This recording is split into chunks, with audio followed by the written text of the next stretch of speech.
Today, we're going to get insights on aging and other juicy things related to the body and our thoughts. Stick around, gals. It's snippet time.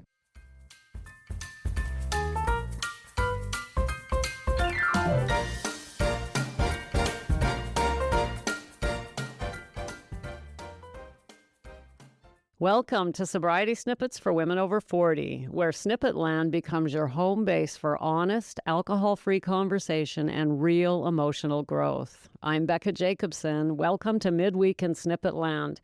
Gals, today's an exciting day because we're going to actually get specific feedback, specific ideas, notions, advice, call it what you will, from Ralph Waldo Trine on aging and the body. One of the reasons I actually chose this book was because we don't get a lot of this in the books we study. And I'm like, hello, that matters to us, right? So to just give you some orientation here, if you're new in Snippet Land, I'm Becca Jacobson, and I am a former English professor. So periodically here on the show, we look at books that can help us grow and build the best chapter of our lives, which is what we're doing here in what I affectionately call Snippet Land. So on Monday, we looked at Ralph Waldo Trine's 1897 book, In Tune with the Infinite, and we did the first two chapters. Then yesterday on the sobriety strolls, I spoke a little bit more about the second chapter, which is about human life. And essentially, it's Trine laying down the foundation and saying, if we all agree that this is what it's like to live as a human, then we can move forward through this book together and approach our lives with a foundation upon which we've all agreed. So if that's like, what the hell is she talking about?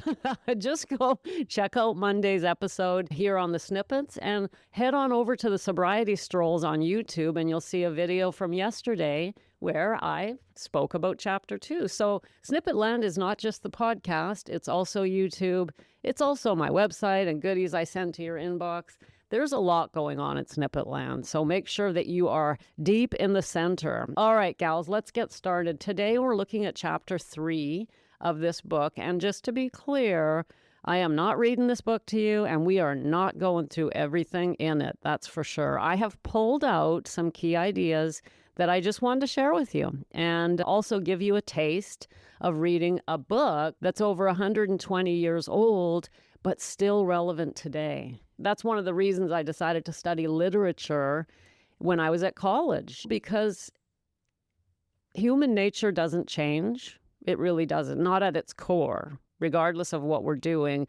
Of course, society around us changes, and of course, we evolve as a society, but human nature at its core does not change. And that's why people read Shakespeare today and go, oh, wow, that's so true. I get that. Human nature, right?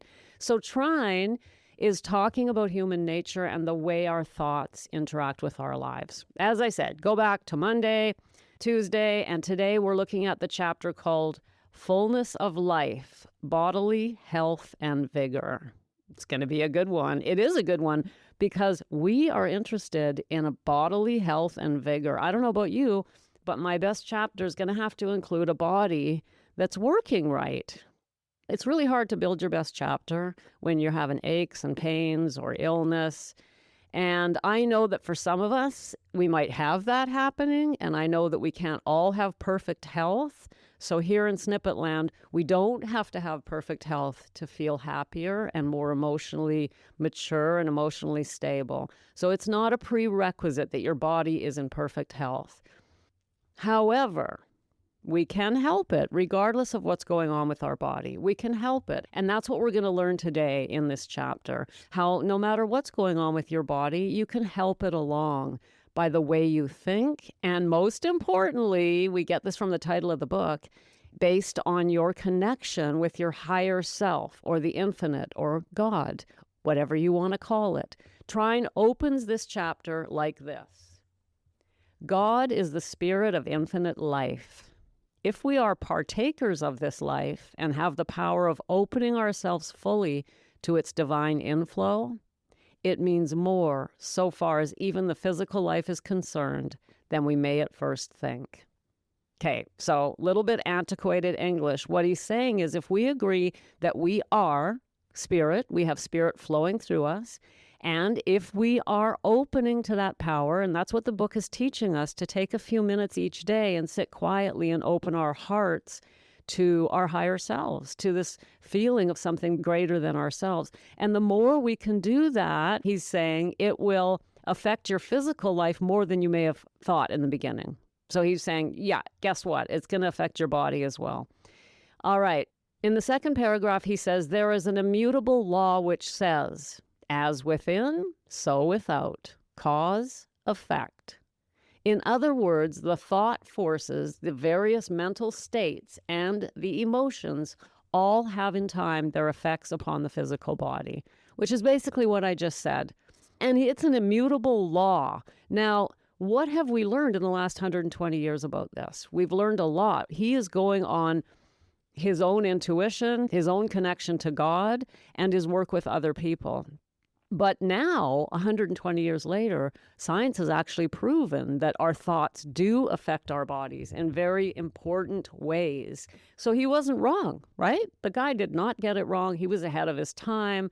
But science does catch up. We've noticed this over the generations and over the centuries, that metaphysicians or great thinkers will have ideas that are not scientifically proven. And sure enough, science will come up behind them and prove them right. And if they don't, we get to disregard the nonsense. That's what another thing I love about reading older books. We only really look at the ones that have played out in the coming decades. And that's what happened with Trine. He's presenting these ideas to people who have no way of knowing whether he's right or wrong. There's nothing proven, but we don't have that problem. We now know, and we've seen, and we pretty much accept that our thoughts will affect our bodies.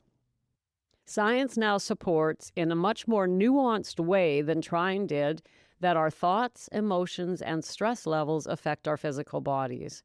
When we live in fear, resentment, chronic stress, there's chronic stress, or anxiety, our bodies know it.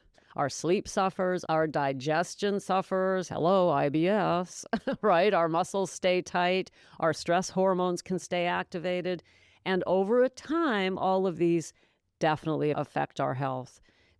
Trine didn't have those words and that language, but we now know it to be true. But I want to be very clear. This does not mean that you thought yourself into every illness you have today. It's not your fault if your body is not behaving properly. It does not mean that if you just became positive enough, every physical problem will disappear. That's not the message here. The message is simpler and kinder. Your body is listening to how you live with yourself. And one of the beautiful reasons to change our relationship with alcohol, our thoughts, and our emotional life is that we stop asking our bodies to carry so much. And here's another quote from Trine that supports what I just said. Fear and worry have the effect of closing up the channels of the body so that the life forces flow in a slow and sluggish manner. Hope and tranquility open the channels of the body so that the life force goes bounding through it in such a way that disease can rarely get a foothold. Isn't that beautiful? That's how a man writing 120 plus years ago would phrase what I just said in modern scientific terms. That's really amazing if you think about it. He had a connection to something, somewhere. But the message for us now and then is the same, gals.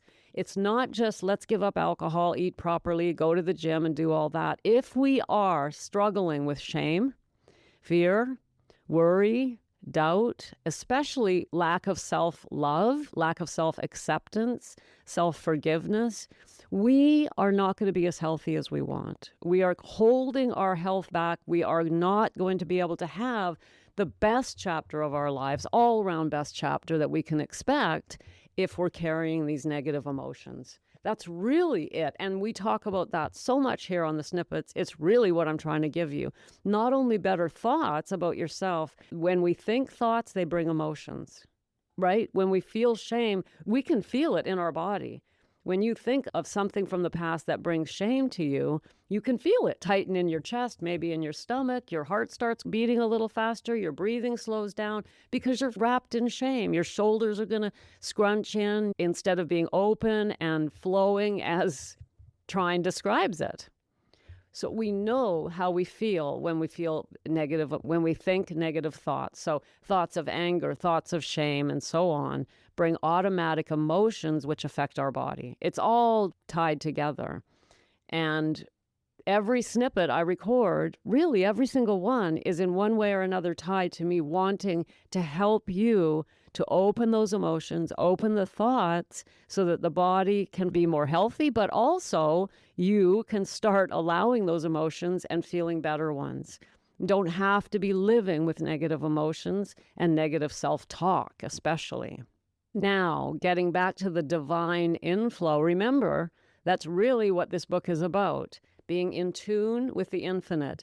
Here is what Trine says. I love this, gals. It's so beautiful the way he puts it. You can hear his honest and sincere desire to say to us, listen to me, because this is going to help you. Here's a quote from Trine. Don't shut out the divine inflow. Do anything else rather than this. Open yourselves to it. Invite it. In the degree that you open yourselves to it, its inflowing tide will course through your bodies, a force so vital that the old obstructions that are dominating them today will be driven out before it. So opening to the divine is going to help our bodies to heal. And Trine doesn't just leave us hanging. He actually gives us, in this chapter, a little meditation, a practice, a daily practice we can do to help open to this divine inflow. He doesn't just say, hey, open to the divine. He tells us how to do it. Now, remember, here in Snippet Land, we don't surface dwell. We don't just listen or read. We take action. And so right now, I'm about to give you an action that you can take. And if it doesn't appeal to you, don't take that action. Choose one that does. But we don't want to just be passively listening. Here, in Trine's own words, is the practice that we can start to begin allowing more of the divine inflow. With a mind at peace and with a heart going out in love to all, go into the quiet of your own interior self, holding the thought, I now open my body fully to the inflowing tide of this infinite life. Gals, he's simply saying take a few minutes, and later in this book, by the way, he's going to give us more. He's simply saying here, just take a few minutes each day, sit quietly, close the eyes, take a deep breath, and just consciously open. Essentially, how do we open to God? By opening to God. It's not rocket science. It's like, wait a minute, hold on. That's it? Yeah, that's it. Right? We want to let more of our higher selves in, or God in, or the universe, whatever you want to call it. You want some of that juice flowing freely through your heart, through your body, through your psyche. Then sit down and say, I'm open. Let me feel you. Right? It couldn't be simpler. We like to complicate things. And I'm always asking my gals here in Snippet Land and the gals in my coaching to have a daily self-care practice, even if it's 5 minutes a day. And I've taught you in previous snippets how to make sure you've got a sacred space in your home. All of this is very simple, nothing complicated. And if having more divine inflow in your life, because of all the amazing, juicy reasons we're getting this week, is important to you, then simply sitting for a few minutes every day and just saying, I now open my body fully to the inflowing tide of this infinite life, or whatever words work for you. Use your own words and just breathe and feel it. Give yourself a chance. Give yourself a couple of minutes to just open to what's available to you. And as we start doing this, it gets more and more open and free flowing. And what happens after that, my dear, is really exciting. We start getting intuition. We get intuitive promptings from our higher selves. I mean, hello, wouldn't that be amazing? That's how we build the best chapter. And we're going to talk more about that in coming chapters of this book. Here's what Trine says.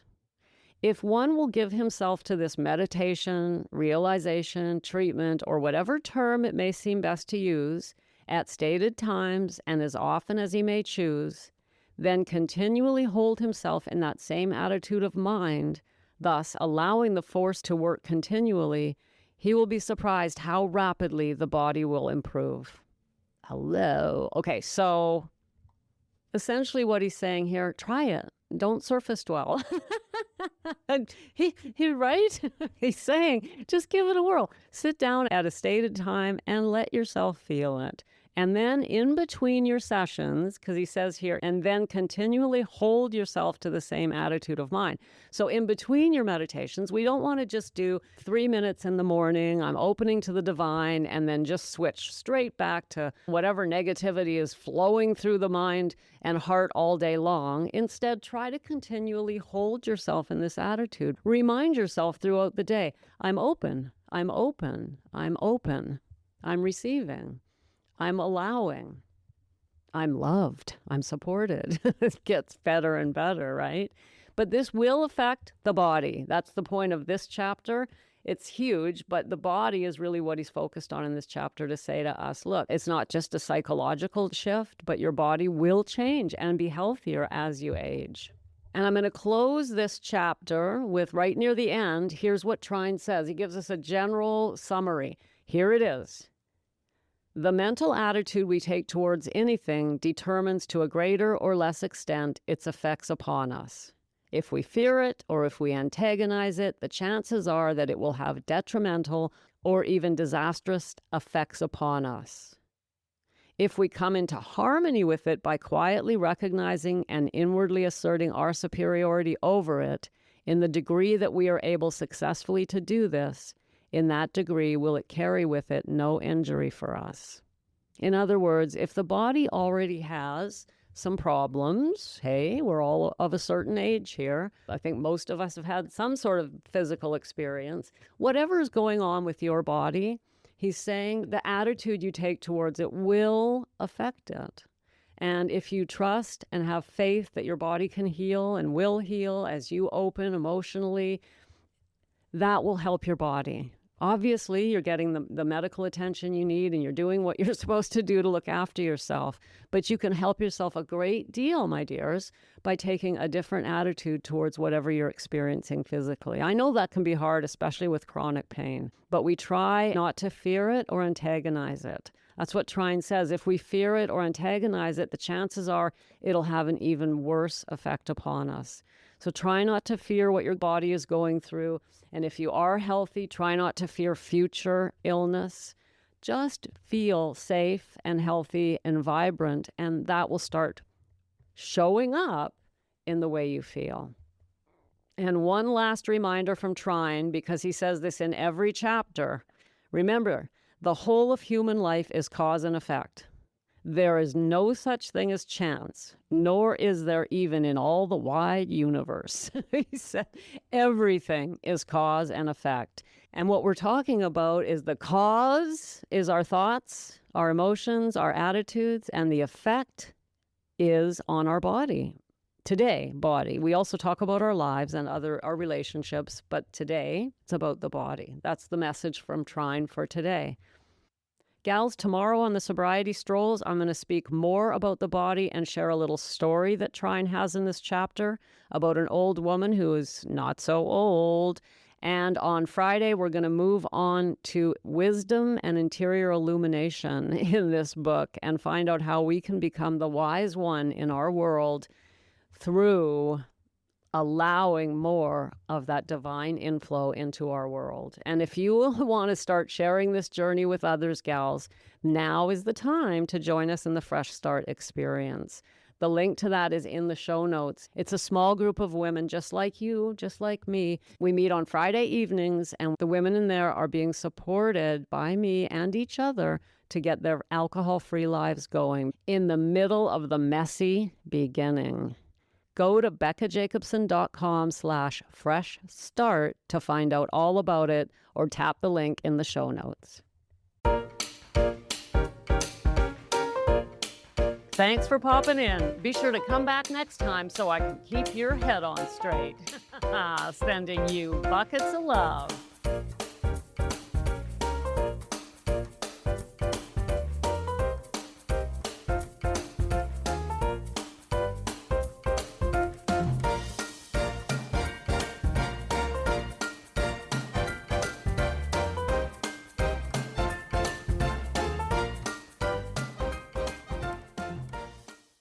The modern man is fascinating.